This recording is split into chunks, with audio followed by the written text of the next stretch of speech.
드디어 이 요셉이 함께 있지도 않고 그러는데 일보러 집에 들어갔다가 어쩔 수 없이 둘밖에 없는 상황이 만들어졌습니다. 이런 게 힘이 들죠. 내가 조절할 수 없고 통제할 수 없는 상황이 벌어집니다. 네, 그 여인이 옷을 붙잡고 동침하자고 더 강력하게 매달리니까 그 옷을 버려두고 도망쳐 나갑니다. 아쉬워요. 옷을 들고 가지. 왜 그걸 네. 하여튼 호랑이 굴에 들어가도 정신을 바짝 차리면 산다고 앞으로는 증거를 절대 남기시면 안 됩니다. 말이 이상합니다. 네.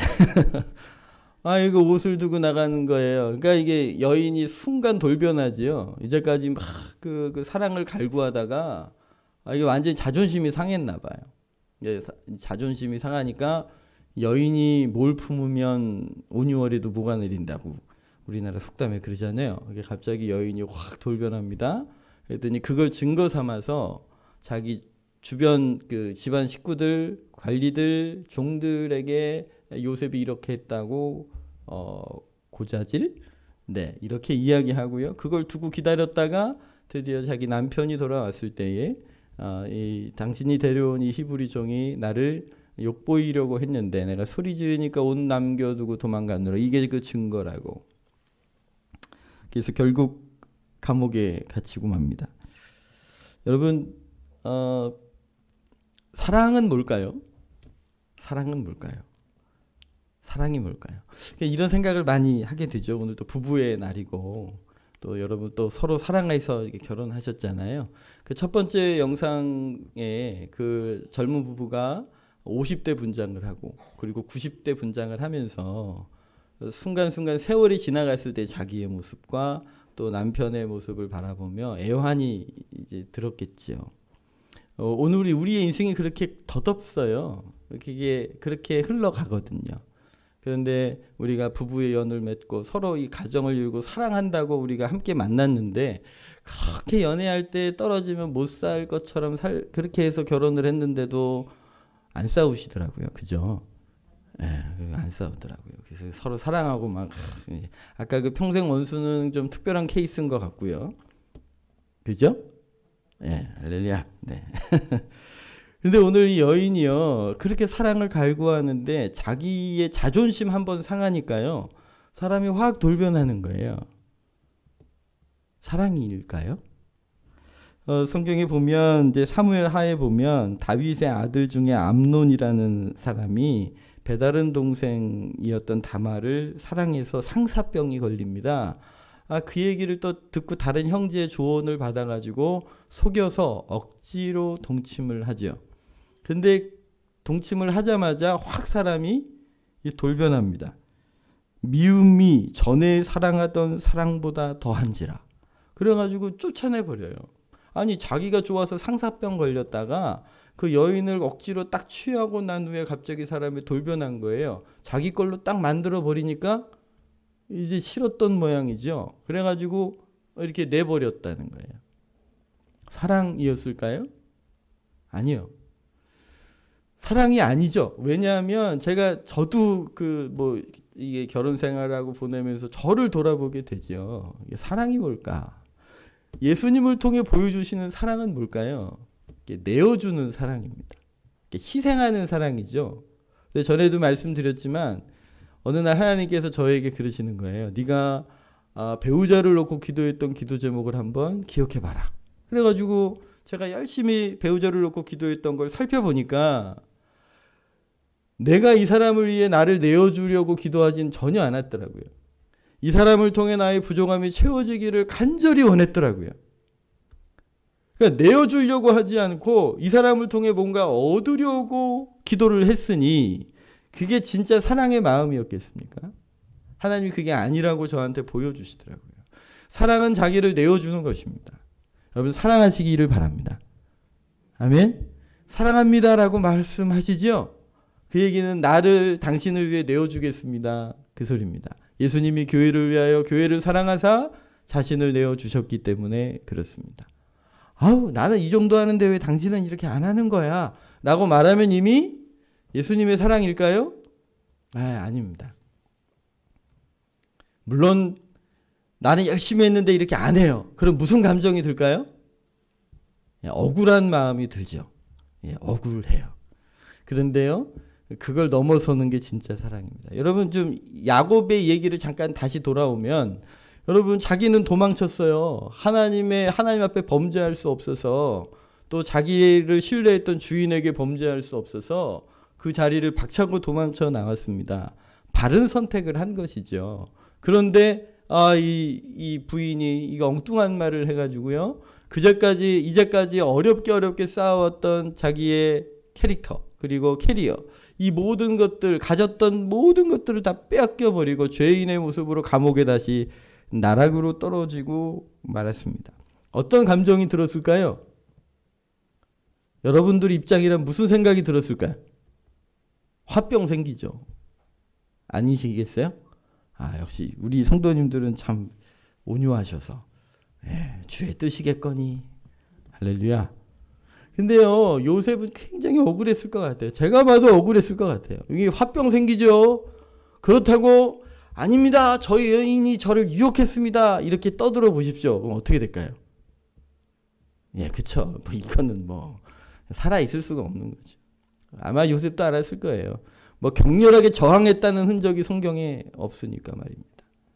어쩔 수 없는, 그렇게 죄인의 모습으로 끌려가는, 그래서 여전히 아직도 요셉에게는 고난이 끝나지 않았습니다. 왜 요셉의 인생 속에 아직도 그분이 광야를 남겨두신 이유가 뭘까요? 여러분, 그 요셉이 꿈을 해석하는 영적인 능력이 있었습니다. 언제부터 있었습니까? 집에 있을 때부터 있었습니다. 형들의 꿈도 해석해주고 꿔주고 그러잖아요. 이후에 요셉이 총리가 될 수 있었던 것도 그 은사 때문이었습니다. 그러니까요, 하나님께서 요셉에게 어떤 은사를 불일듯 일으키시기 위해서 이 고난을 허락하신 것 같진 않아요. 왜냐하면 물론 우리에게 주어진 은사들이 개발되고 확장되고 능력이 더해지기는 하지만, 요셉의 인생 속에 하나님께서 이 고난을 두신 이유가 그에게 어떤 영적인 특별한 능력을 더해 주시기 위해 주신 것 같지는 않아요. 오히려 요셉의 인생을 길게 조망해 보면 이 긴 고난을 통하여 요셉이 뭐가 바뀌었냐면 그의 인격이 변화되었습니다. 처음 집에 있을 때는 이걸 얘기하면 형들이 기분 나빠할지 좋아할지 기분 나빠할지 그런 생각 전혀 없었잖아요. 아나무인이었어요. 그냥 난 봤으니까 얘기하는 거예요. 내가 아니까 얘기하는 거고요. 형들이 밖에 나가서 양들을 칠 때 뭔가 좀 잘못하면 그거 그냥 아버지한테 갖다 일러 바쳤어요. 너무 정직한 거죠. 그러니까 형들에 대한 배려, 공동체에 대한 배려나 이런 것들을 조율할 능력이 없는 인격을 가지고 있었어요. 근데 이런 사람에게 이런 은사가 주어지니까 이게 사람을 격려하고 위로하는 통로로 쓰임받은 게 아니라 도리어 분노하게 만드는 분노 유발자였어요. 그것도 착한 분노 유발자. 그럼 더 열받죠. 상대방은 착해. 근데 열받게 만들어. 제가 그랬어요. 제가 그 청년 때 임원들이랑 이렇게 이제 임원들이 같이 활동을 하지 않습니까? 어느 날 제가 회장이고 이제 부회장이 이렇게 자매였는데 이 자매가 어느 날 저한테 화를 뻐럭뻐럭 내는 거예요. 넌 나쁜 놈이라고 그러는 거예요. 그래서 아니 왜 그러냐고. 제가 얼마나 또 선해요. 착한 얼굴로 왜 그러냐고 그랬더니 화를 막 내는 거예요. 그 친구는 약간 좀 이게 그 뭐라 그럴까요? 그 좀 불같은 면이 좀 있거든요. 그러니까 저랑 있으니까 답답한 거예요. 근데 내가 그 자매가 저한테 뭐라 그러면 같이 화를 내고 싸워주면 속이라도 좀 편할 텐데 이건 뭐라고 확 그래도 그냥 얼굴 색깔 하나도 안 변하고 그냥 왜 그러는데 이러니까 화가 더 나는 거예요. 그래서 저보고 너는 나를 죄짓게 하는 애야 그러는 거예요. 주여. 착한 분노 유발자. 요셉이 그랬습니다. 그러니까 주변 사람들의 마음을 읽어낼 능력이 없었죠. 그러나 이 긴 고난을 통과하면서 요셉이 물론 원수를 갚으려는 것조차도 하나님 앞에 내려놓을 수 있는 인격이었을 뿐 아니라 그 형들과 형들의 자녀들을 평생을 뒷바라지하면서 저들을 보호하는 보호자를 자처하는 사람이 됩니다.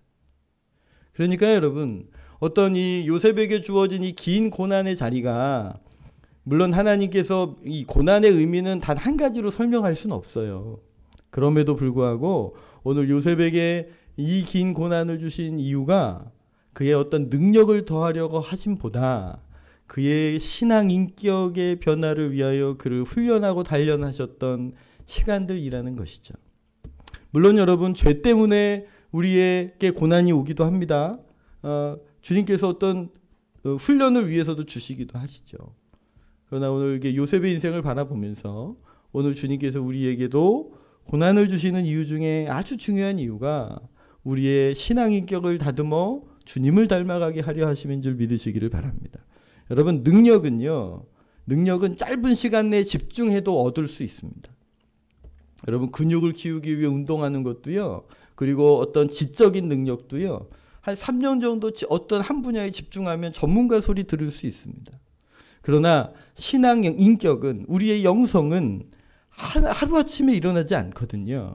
그래서 하나님께서 우리의 인생 속에 때로는 우리가 원하지 않지만 우리에게 고난이라는 자리를 허락하시는 이유가 그런 이유이기도 합니다. 그런데 우리가 위로받을 수 있는 건 성경에 보니까요, 많은 사람들이 그 광야를 통과했더라고요. 여러분, 출애굽한 이스라엘 사람들 몇 년 동안 광야를 통과했나요? 예, 출애굽한 이스라엘 사람들 평생 40여 년이, 그죠, 100여 년이 넘도록 노예로서 살아왔으니 뭐가 몸에 배었겠어요? 노예 기질이 몸에 배었을 거예요. 그 노예 정신이 뭐냐면 시키면 하고 안 시키면 안 해요. 자발성이 없어요. 그리고 또 안 보면 또 안 해요. 전혀 자기 자신밖에 없어요. 그런데 하나님께서 이 광야를 통과하면서 그 노예의 근성을 깨트리시고 하나님과의 친밀한 교제 가운데 불러주시는 광야가 필요했던 거죠. 모세도 광야가 있었어요. 왕자로서 40년을 살았으니 얼마나 권위자의 삶을 살았겠습니까? 그러나 그가 40여 년을 광야의 목동으로 아무도 기억해 주지 않는 인물로 40년을 살아가야 하는 광야를 통과했습니다. 아브라함도 그가 하나님의 택함을 받은 이 사람이지만 그도 나그네로서의 길을 걸어가야 했고요. 사도 바울도요. 다메섹 도상에서 예수님을 만났지만 성경에 보니까 그가 어디로 갔다고 말씀하시냐면 아라비아 사막으로 갔답니다. 아무도 있지 않는 곳에서 그가 광야의 시간을 거쳐야 했고요. 누구도요? 예수님께서도. 세례 요한에게 세례를 받으시고 성령이 충만하심을 받은 후에 광야로 들어가서 40일 동안 금식하시고 마귀의 시험에 노출되시는 일이 있었던 거죠. 그러니 여러분, 하나님께서 이 광야를 통하여 사람을 훈련하시고 단련하시는 것은 요셉에게만 주어진 일이 아니라 하나님이 쓰시는 모든 사람들에게 발견되어지는 하나의 패턴이고 하나의 원리라고 보셔도 가능한 거죠. 그러면 우리를 돌아보셔야 해요. 여러분, 우리의 예수님을 믿고 구주로 고백하고 우리가 걸어온 인생 속에 이 광야의 시간이 있으셨습니까? 아멘? 예. 말해 뭐예요? 그런데 여러분, 그때 그 광야를 통과하는 그때 오늘 우리가 어떻게 반응하는가에 따라서 이 광야의 내용이 달라지고 결과가 달라지고 기간이 달라진다는 사실을 기억하시기를 바랍니다. 출애굽한 1세대들에게 하나님이 계획하셨던 광야의 기간은 약 2년 정도였습니다. 그런데 그가 2년 정도의 광야의 기간을 통과하면서 마지막 가데스 바냐의 그 12정탐꾼 이야기 말입니다. 거기서 하나님 앞에 결정적으로 불순종하면서 그 기간이 확 늘어났다는 사실을 우리가 기억해야 하는 것이죠. 하나님의 광야의 목적이 우리의 인격과 그리고 우리의 영성이 하나님을, 예수 그리스도를 닮아가는 데 있으시다면 빨리 눈치를 채셔야 하는 거죠. 오늘 어려운 일을 겪었을 때 거기에 낙담하거나 혹은 그 억울함으로 인하여 울분을 터뜨린다거나 내가 스스로 원수를 갚으려고 든다거나 이런 일들을 통해서 오늘 우리가 하나님의 계획과 반대 방향으로 움직인다면 하나님이 우리에게 주시는 그 풍성한 역사를 놓칠 수 있다는 것입니다. 여러분, 성경을 잠깐 피시겠습니다. 베드로전서 2장입니다. 여러분들의 성경은 405페이지. 베드로전서 2장입니다. 신약 베드로전서 2장입니다.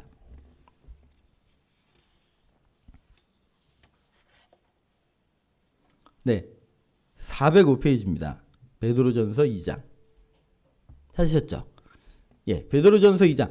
이 광야 통해 그리고 이 억울함 통해 이 관계의 아픔 속에서 우리가 어떻게 반응해야 하는가? 하나님을 경외하고 하나님을 존중하게 여기는 분들에게 요청하시는 삶의 태도가 있습니다. 앞에도 뜹니다. 베드로전서 2장 13절 같이 한번 읽겠습니다. 인간의 모든 제도를 주를 위하여 순종하되 혹 위에 있는 왕이나 혹은 그가 악행하는 자를 징벌하기 위하여 선행하는 자를 포상하기 위하여 보낸 총독에게 하라. 13절에 보면 주를 위하여 순종하랍니다. 그러니까 예수 그리스도를 닮아가고 또 하나님을 존중하면서 이 고난의 길을 통과해야 되는 사람들에게 요청하는 하나님의 부르심이 있어요. 주님을 위하여 인간의 모든 제도를 순종하라는 겁니다. 혹은 위에 있는 왕에게 그리고 누구에게도요? 14절 끝자락에 보면 총독에게, 그러니까 지도자들에게 공권력을 가지고 있는 사람들한테 순종하라는 거예요. 물론 여러분 여기 경계선이 있지요. 그 하나님의 뜻을 거스르는 리더들의 부르심에 우리가 거기에 순종할 수는 없지요. 아히만이라고요. 그 유대인들을 그 700만을 학살하는 일에 선봉에 서서 그 일을 주도했던 사람이 있습니다. 나중에 잡혀서 재판을 받게 되는데 오늘 그가 뭐라고 그랬냐면 나는 히틀러의 명령을 충실하게 수행한 공무원이었을 뿐이다. 나는 공무원이다. 나는 나에게 주어진 직임, 나라의 공무원으로서 대총독이 이야기하는 것을 난 충실하게 이행했을 뿐이다. 그렇게 자신을 항변했습니다. 여러분 그러면 죄가 없어지나요? 아닙니다.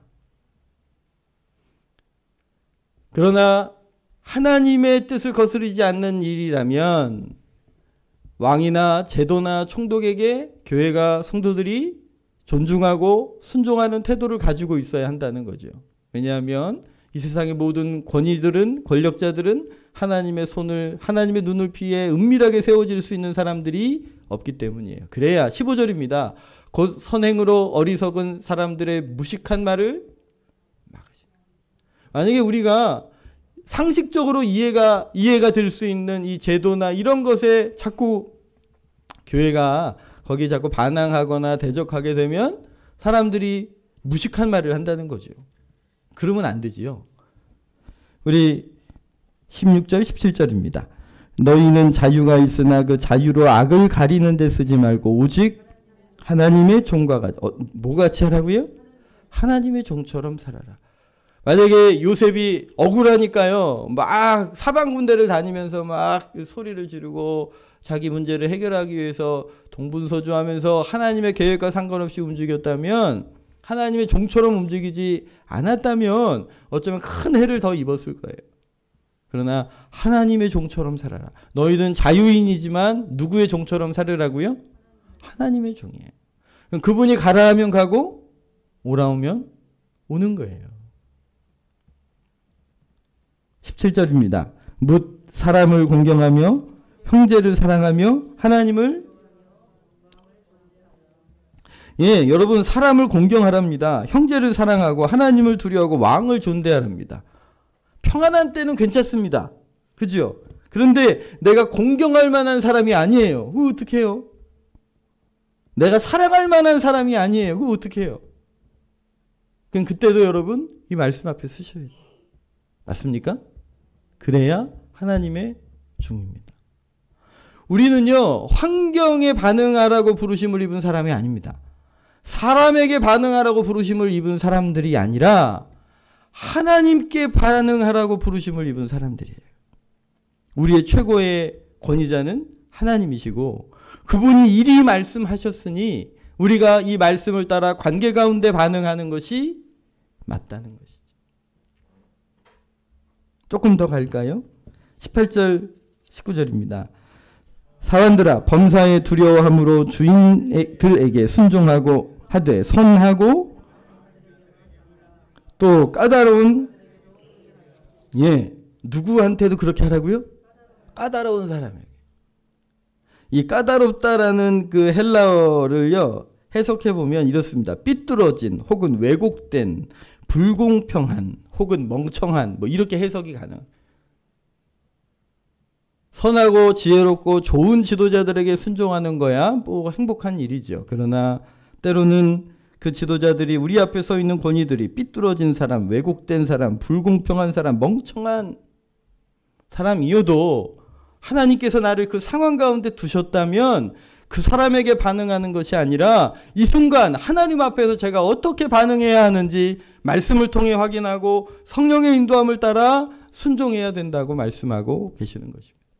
이 19절입니다. 같이 읽을까요? 부당하게 고난을 받아도 하나님을 생각함으로 슬픔을 참으면 속병 들게 생겼네. 속병 들게 생겼네. 여기 지난 그 전 번역본에는 애매히 고난을 받아도라고 번역이 되어 있습니다. 애매한 고난. 부당하게 당하는 고난을 받으면 사람의 마음에 이 억울함을 견딜 수가 없죠. 내가 이런 대우를 당하다니. 누가 날 이렇게 대할 수가 있어. 우리 엄마가 나를 얼마나 왕자처럼 키웠는데. 이러는 거죠.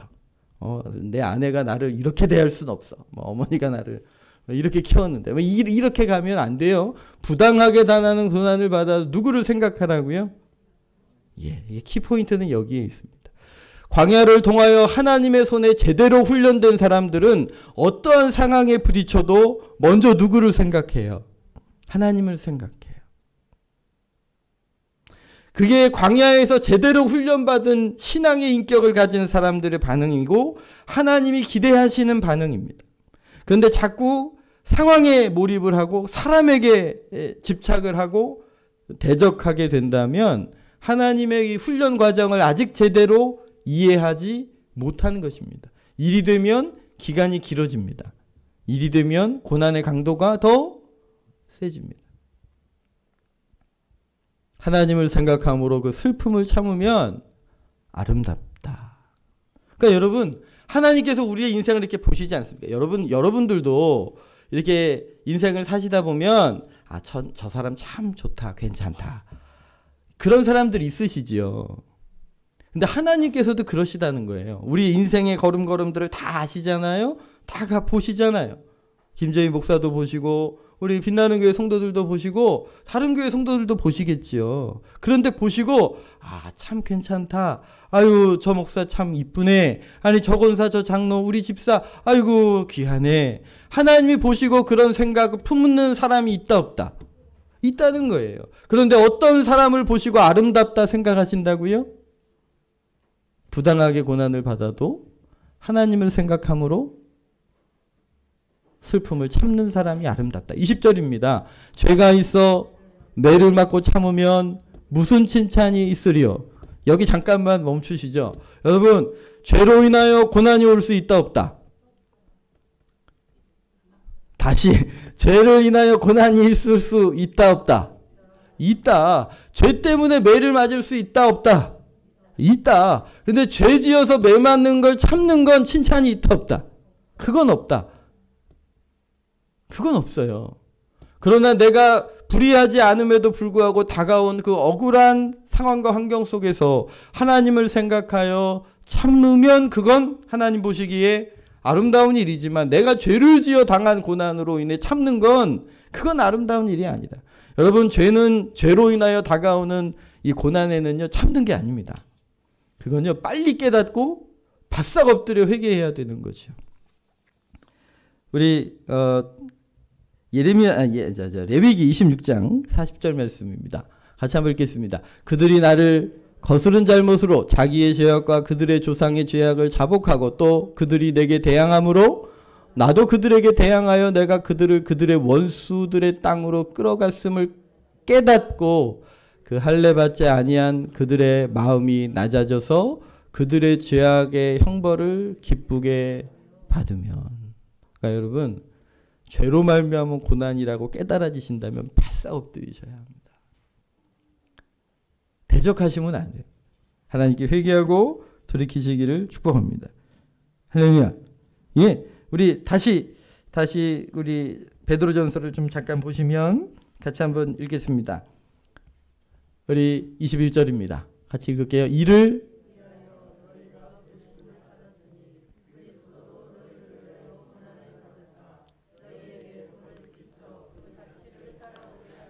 예, 근데 더 큰 일이 났어요. 이를 위하여 너희가 부르심을 받았으니. 이를 위해서가 뭐예요? 그러니까 앞에 있는 거겠죠. 19절 20절이었겠죠. 자, 20절 읽어드릴게요. 죄가 있으면 매맞고 참으면 무슨 칭찬이 있으려. 그러나 선을 행함으로 고난을 받고 참으면 이는 하나님 앞에 아름다우니라. 이를 위하여 너희가 부르심을 받았으니. 아멘이십니까? 아멘이 잘 안 나오네요. 어떻게 하라고 부르심을 입었다고요? 선을 행함으로 고난을 받고 참으면 이는 하나님 앞에 아름다운데 이를 위하여 너희가 부르심을 받았다는 거예요. 아멘이십니까? 아멘이셔야 합니다. 그래야 이 고난을 통과할 수 있습니다. 아직도 여기에 노맨이시면 그러면 아직 이 과정을 수료할 수가 없습니다. 이 사실을 믿으셔야 합니다. 오히려 이것을 통하여 하나님이 영광을 드러낼 것이기 때문에 그렇습니다. 왜냐하면 원수 갚는 건 누구의 손에 있으시니까요? 하나님 공의로우셔서 이런 일을 당하고 있는 하나님의 사람들을 그냥 두시지 않거든요. 문제는 자꾸 우리가 원수를 갚으려고 한다는 데 있는 거예요. 근데 하나님의 사람들이 이것을 하나님께 맡기고 원수 갚기를 포기하고 주의 뜻을 따라 순종하고 하나님을 생각하여 이 길을 걷기 시작하면 누가 그냥 안 계시는 거예요? 하나님이 그냥 안 계시죠. 그를 존귀하게 하실 겁니다. 주님이 원수를 갚아주실 겁니다. 근데 문제는 우리가 그걸 배워야 하는 거죠. 이 태도를. 이를 위하여 너희가 부르심을 입었나니. 그러면서 누구를 이야기하십니까? 예수님 이야기를 하시죠. 그리스도도 너희를 위하여 고난을 받으셨다. 너희에게 왜 그렇게 고난을 받으셨다고요? 본을 끼치기 위해서. 본을 끼쳐 그 자취를 따라오게 하려고 그렇게 예수님이 십자가에 죽으셨다는 거예요. 그러니까 여러분 예수님이 십자가에 죽으신 건 우리의 죄를 대속하시기 위하여도 죽으셨어요. 그죠? 그 결과로 우리가 값없이 용서함을 받아 하나님의 자녀가 되셨죠. 이게 첫 번째 이유예요. 여기 또 하나의 이유가 있는데 예수님 입장에서는 억울한 죽음 아닙니까? 자기의 죄 때문에 죽은 것도 아닌데. 다른 사람을 살리기 위해 죽은 것이니까. 그런데 그렇게 돌아가신 이유가, 고난을 당하신 이유가 우리에게 본을 끼쳐 우리로 하여금 그분의 자취를 따라가게 하려고. 아까 아마존 선교사님 말씀을 나눴지만 그분이 도대체 거기 왜 계신 거예요? 아마존 밀림 속에 도대체 왜 거기 들어가 계신 거예요? 왜 코로나 걸렸는데 다른 사람 돌보다가 당신도 코로나를 걸리는 거예요? 코로나 나왔다 그러면 바로 뛰어나오셔서 한국으로 도망쳐 나오셔도 되는 거예요. 누구도 안 막는 거예요. 그런데 거기를 떠나실 수 없으셨던 이유는 예수님께서 우리를 대신하여 고난당하신 그 본을 따라 그 길을 걸어가셨기 때문인 거죠. 우리 23절입니다. 같이 한번 읽겠습니다. 욕을 당하시되 맞대어 욕하지 않으시고 고난을 당하시되 위협하지 아니하시고 오직 공의로 예수님께서 그 모든 억울함들, 그 아픔들을 하나님의 손에 맡기신 거죠. 원수는 누가 갚아주시고 주님이 갚아주시고 저는 용서하며 사랑하겠습니다. 욕을 당하시되 맞대어 욕하지 않으셨어요. 여러분 보통 저한테 욕하면 제가 어떻게 할까요? 맞대어 욕합니다. 해보십시오. 어떻게 하나 제가. 맞대어 욕합니다. 고난을 당하시며 위협합니다. 너 나한테 이렇게 하면 큰일 난다고 위협합니다. 근데 예수님 그렇게 안 하셨다는 거죠. 예수님이시니까 그분은 하나님이시니까 그런 거야. 아니요. 그게 말이 안 통해요. 아까 21절에 뭐라 그러셨어요? 본을 보이고 그 자취를 따라오게 하려고 하셨다는 것이죠. 많은 경우 오늘 그리스도인들이 이 길을 따라가지 않기 때문에 세상에서 욕을 먹고 공동체가 깨어지고 부서지는 삶을 살게 됩니다. 여러분 제가 말은 이렇게 하지만 실제로 이런 상황 가운데 들어가면 이게 얼마나 고통스러운 일인지 알 수 없어요. 정말 화병납니다. 그런데 그때 나를 바라보시면 넘어집니다. 그때 눈을 들어 우리 주 예수 그리스도를 바라보시기를 바랍니다. 예수님을 바라보십시오. 여러분 하나님께서 우리에게 가지고 계신 정하신 목표와 뜻이 있으세요. 우리 에베소서 1장 5절입니다. 기쁘신 뜻대로 우리를 예정하사 예수 그리스도로 말미암아 자기의 아들이 되게 하셨어요. 예정하셨어요. 예정하셨어요. 이 예정하셨다는 성경의 언어의 뜻은요, 미리 경계를 정하셨다, 이런 뜻입니다. 이 예정하셨다는 말을 우리가 오해해가지고요, 우리 일거수일투족 다 주님이 다 정해놓으셔서 우리는 기계적으로 끌려가는 삶이라고 해석하는 분들도 계시지만, 그냥 단어의 뜻은 그렇지 않습니다. 미리 경계를 정해놓으셨다는 거예요. 좀 다른 말로 하면 미리 목표를 정해놓으셨다는 거예요. 근데 주님의 목표가 뭘까요? 우리 로마서 8장입니다. 28절 유명하시죠? 같이 한번 읽을까요? 우리가 알거니와 하나님을 사랑하는 자 곧 그 뜻대로 부르심을 입은 자들에게는, 할렐루야, 이 말씀으로 축복합니다. 오늘 예수 그리스도를 믿는 사람들에게 모든 것이 합력하여 선을 이루게 하실 겁니다.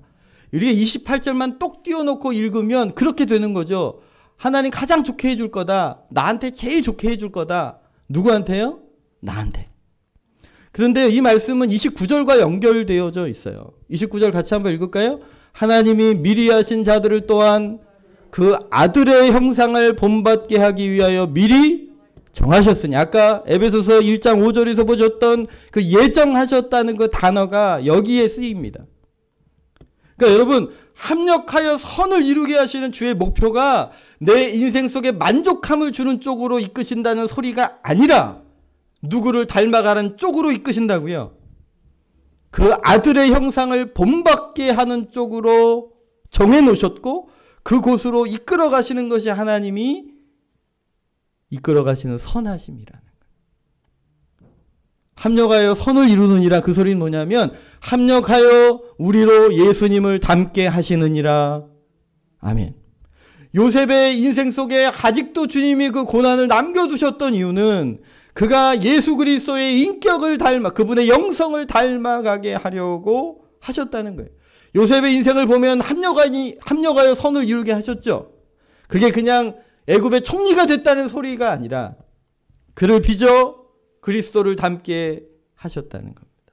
그게 하나님의 정하신 목표라는 것이죠. 오늘 우리를 향한 목표가 뭐라고요? 누구를 닮는 거라고요? 예수 그리스도를 닮는 거예요. 그러니 여러분, 주님을 바라보십시오. 주님이 우리를 사랑하십니다. 주님 사랑하시는데 왜 저한테 이런 일을 허락하셨나요? 우리가 그렇게 울부짖을 수 있거든요. 그러나 그 안에서 하나님의 목표를 바라보시길 바라요. 값없이 구원을 받은 우리가 예수님을 닮아가야 합니다. 예수님의 향기가 나야 합니다. 예수님의 편지로 우리가 드려져야 하는 것이죠. 여러분, 양옆에 잠깐 보시죠. 눈밖에 안 보이지만 예수님 닮으셨습니까? 예수님이 보이십니까? 예수님이 느껴지십니까? 여러분, 그래야 합니다. 그래야 합니다. 그래야 고난을 통과합니다. 어쩌면 주님 오시는 그날까지의 작업이겠죠. 그러나 기억하십시오. 아들의 형상을 본받게 하기 위하여 미리 정하셨어요. 오늘 그 마음을 헤아리시기를 바랍니다. 우리가 고난의 이유를 다 설명해낼 수는 없어요. 그러나 하나님의 마음을 어디다 두고 계시는지 아시고 오늘 그 길을 따라가시기를 예수님 이름으로 축복합니다. 빙점이라는 소설을 쓰신 미우라 아야코, 신앙이 굉장히 좋으신 분이십니다. 근데 이분이 암으로 세상을 떠나셨어요. 그런데 암으로 세상을 떠나시면서 그분이 이렇게 말씀하셨다고 해요. 하나님, 당신이 하시는 일은 언제나 옳습니다. 왜냐하면 당신은 나보다 나를 더 사랑하시고 나보다 나를 더 잘 아시기 때문입니다. 하나님, 나는 이 사건이 왜 일어났는지 알 수 없습니다. 왜 이 고통이 내 삶에 존재하는지 알 수 없습니다. 그러나 하나님이 하시는 일은 옳습니다. 왜냐하면 하나님이 누구보다도 나를 사랑하시기 때문이고 누구보다도 나를 가장 잘 아시기 때문입니다. 오늘 그렇게 주님의 손에 신뢰함으로 맡기고 주님을 따라가서 하나님을 생각함으로 예수 그리스도를 닮아가시는 길 걸어가시기를 예수님 이름으로 축복합니다. 우리 같이 한번 기도하실 때, 하나님, 나는 주님을 닮아가고 있나요? 여전히 난 억울함만 생각나고 불편함만 생각나고 나의 결핍만 생각이 납니다. 자꾸 나밖에 피해를 입은 나밖에 보이지 않습니다. 그러면 아직 중요한 걸 놓치고 계신 거예요. 오늘 그 순간에도 예수님을 볼 수 있는 믿음 주세요. 예수님, 날 위해 십자가에 죽으신 예수님 바라보게 해주세요.